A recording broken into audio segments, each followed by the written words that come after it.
Hi friends, మనకి business problems, family problems, financial problems ఇలా చాలానే ఉంటాయి. And husband and wife issues అంటారు, పిల్లల టెన్షను కదా. సో ఇలాంటివన్నిటిని మనం దూరం చేసుకోవాలి అంటే ఒకటే అండి, ఇలాంటి ఫారెస్ట్లో రోజు వెళ్ళండి వీలైతే, లేకుంటే పిల్లల్ని ఫ్యామిలీతో సహా అందరూ కలిసి ఎక్కడైనా ట్రిప్కి వెళ్ళండి. ఇలాంటి ఫారెస్ట్లో క్లైంబింగ్ చేయండి, వాటితో పాటు మమేకమై హ్యాపీగా ఆ నేచర్తో మాట్లాడండి. రోజు మీరు ఎంత నేచర్తో మాట్లాడతారో మీకు ఆ నేచర్ అంత ఇస్తుంది. కావాలంటే ట్రై చేయండి, మీ టెన్షన్స్ అన్నీ పోకుంటే అప్పుడు చెప్పండి నాకు, ఓకేనా. ఫారెస్ట్ కదా, ఇక్కడ చాలా బ్యూటిఫుల్గా ఉంది. ఇంత లోపలికి రావాలంటే చాలా కష్టం. నాకు తెలిసిన కొంత మందితో నేను ఇటు వచ్చాను, వాళ్ళకి చాలా థ్యాంక్స్ చెప్పుకుంటున్నాను.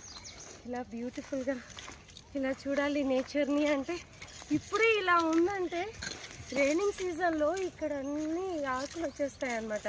చెట్లు చాలా గ్రీన్గా కనిపిస్తాయి. పికప్స్ కోసమని మేము చూద్దాం లోపలికి వెళ్తున్నాము, అది మమ్మల్ని చూసి ఇంకా బయటికి వెళ్ళిపోతూ ఉంది. Beautiful experience. మీరు కూడా రోజు వాకింగ్ చేయండి, హెల్తీగా ఉండండి, హ్యాపీగా ఉండండి. All the best. Happy Sri Rama Navami.